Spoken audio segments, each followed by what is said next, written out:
Now we are discussing properties of some fundamental particles. What are the fundamental particles? Electrons, protons and neutrons.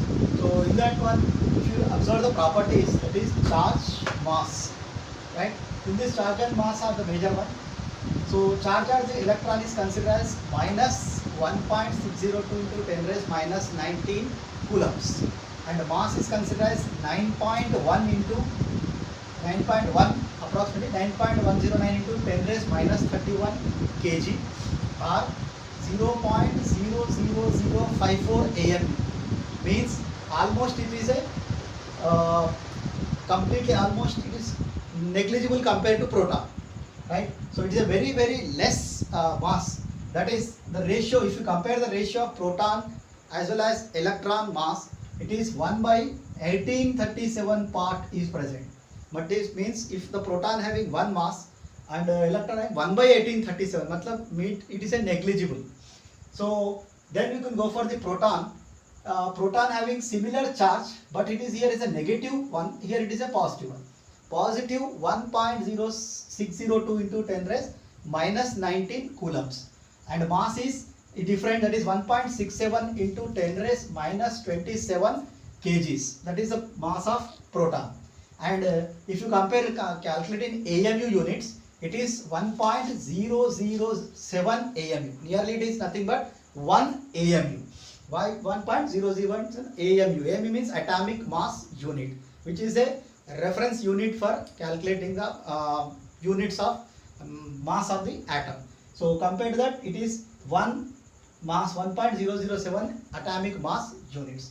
Then if you go for the neutron, we are already discussed that neutrons are the particles which having the mass but doesn't contain any charge. Similar like that, charge of the neutron is 0, that is no charge.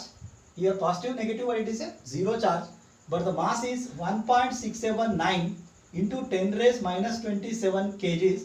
That is nothing but nearly equal to the mass of the proton, but slightly high, not that much, slightly higher than proton. That is 1.008, third decimal slightly high. That is 1.008 AMU. It is 1.007 AMU and it is 1.008 AMU. Slightly some heavier than proton, slightly heavier. Then another experiment is there for calculating the charge on the electrons. Millikan also used experiment, that is Millikan oil drop experiment.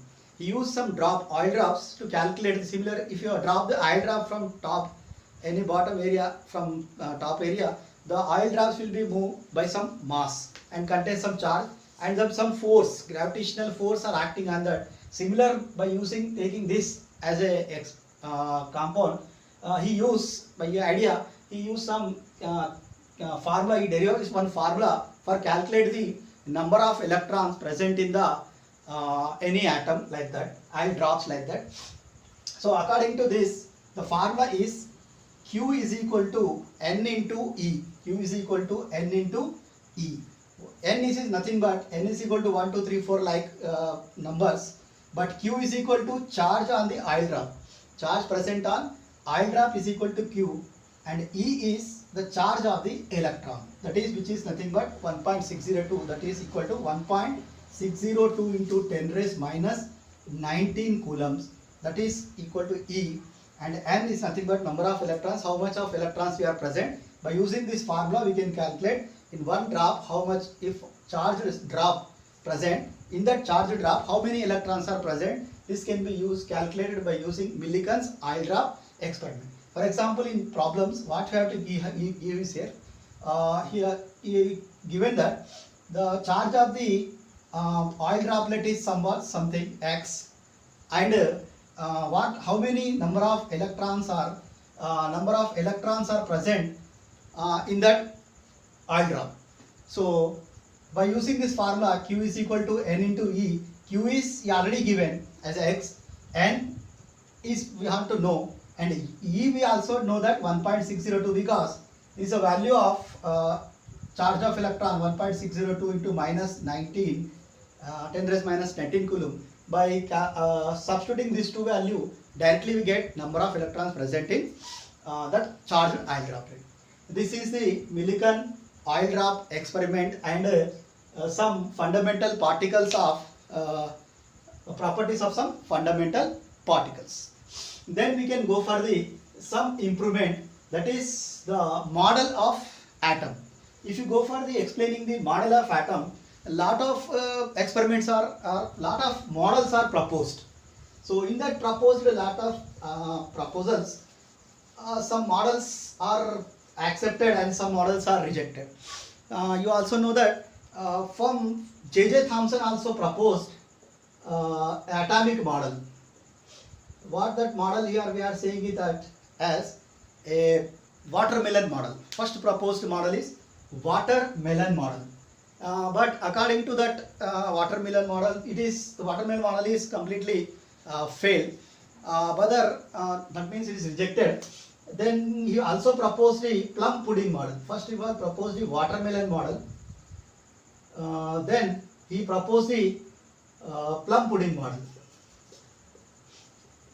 But this plum pudding model also rejected due to some, you know all that why this is rejected. Then we can one other rule theory is there, experiment is there, that is Rutherford's experiment. Rutherford's experiment clearly explained the what is the shape of, that is the model of an atom. According to this, you know that Rutherford is also called as Rutherford's alpha race experiment. He also called as Rutherford's alpha race experiment. Alpha race is nothing but alpha 2, 4 value. This is alpha race experiment. Rutherford experiment is also called as alpha race experiment or Rutherford gold foil experiment. It also called as Rutherford's gold foil experiment. So gold foil experiment.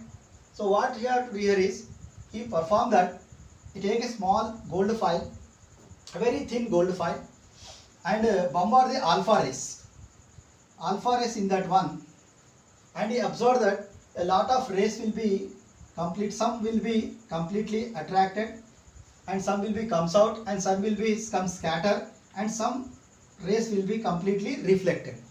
Now according to this total experiment, he concluded that this is the concluded one. Something think that this is a atom. He bombarded the alpha rays, which is positive charge in nature. So if you pass the alpha rays through the atom, think that it is a gold atom. So some rays, these all are the alpha rays. If alpha rays passing through this, what happens here is the positive charge nucleus. We also know that nucleus contains protons and neutrons, and protons are positive charge species. So that's why protons, if the alpha rays comes directly bombard with nucleus, so what there is directly they are repelled, because similar charges, they directly repelled by that one and they will be completely ejected out. But which are comes very nearly to the nucleus. They are not directly connected with nucleus, but they move directly with slightly nearer to the nucleus. They will be expelled. That is, they will be some scattered. Some are scattered by that one. Which are scattered, they are moving towards scattered light. Some rays are scattered, and some are which are far away from the nucleus. They will not be affected by any effect power of this nucleus. So similar like this, we are observing a different lines, and it is a screen, which is here we are using screen. Similar screen is it is a screen. In that one we are getting the different lines like a bands. Some area is completely blank, a dark area is present. That dark area is considered as a nucleus area, because no rays will be comes out from that. That is why, because they are completely reflected. They will not be comes through that one. They are not inserted in that one. Due to that, some dark area is observed, and that dark area is taken as a nucleus, which is center to the nucleus. And then some are scattered, and after this some are not affected anyone. Due to this all, it is concluded. He concluded that electron in an atom, nucleus contains a positive charge, and electrons are surrounding lot of area. 90% of the area, nearly lot of maximum area in the atom is empty. It is empty. because lot of rays are maximum 90% of rays are again, some are scattered, some are without any affecting, they are comes out, means they doesn't any contacted with any other new particles, that's why they directly comes out, means a lot of halo position is present in the atom.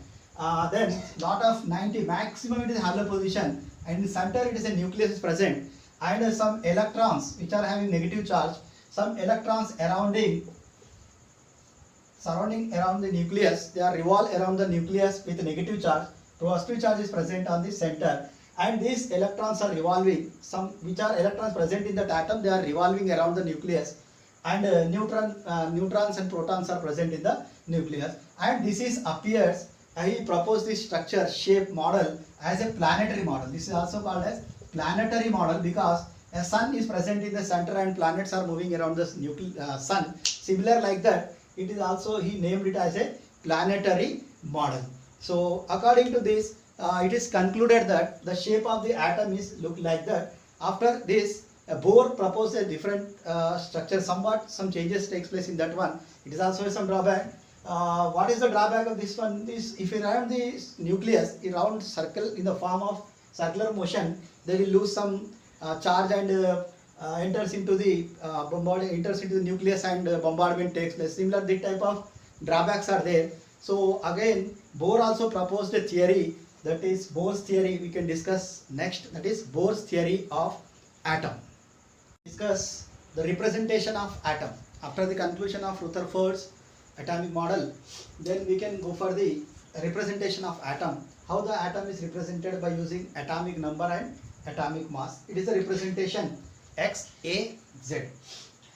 In this, A is nothing but a atomic number. A is called as atomic number, which is equal to the number of protons or number of electrons. Number of protons or number of electrons. For example, if you write C6, means 6 represents the 6 protons or 6 electrons are present in the carbon atom.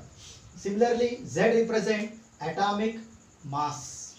Z represent atomic mass. Atomic mass is nothing but number of protons, similarly like this, plus, not or, plus number of neutrons. Because electron doesn't contain any mass, that's why total mass is only depends upon the protons and neutrons. These two are only contains mass, because electron mass is negligible. So similarly, atomic mass equal to number of protons plus number of neutrons. And atomic number, suppose think that 612, carbon if you take 612, 6 is called as number of atoms and 12 is called as atomic number and 12 is called as atomic mass. That means 6 protons or 6 electrons are present.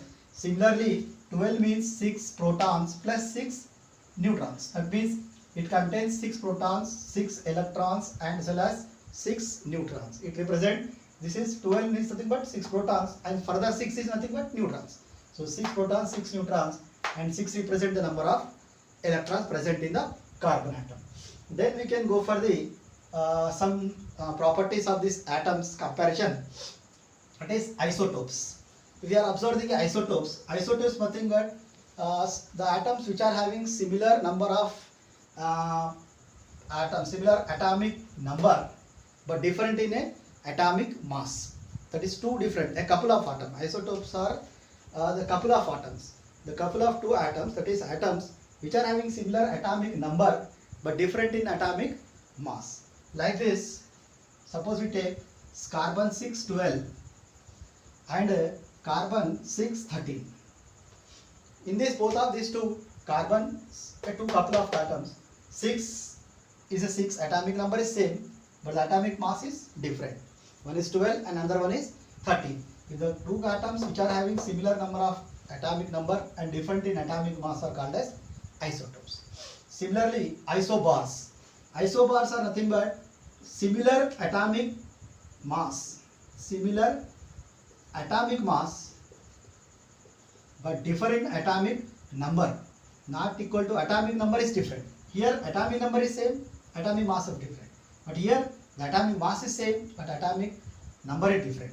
Suppose think that carbon 614, one of the isotope of carbon 614, and nitrogen is also 714. Both are having 14. Atomic number is different, but atomic mass is similar, 14. These are called as isobars. Similarly, if you go for the argon atomic number is 18 and atomic mass is 40. If you go for the potassium, it is 19 and it is also nearly 39, but it's considered as 40. And calcium, if you go for the calcium, 20, 40. Here in this, all these three elements, 40.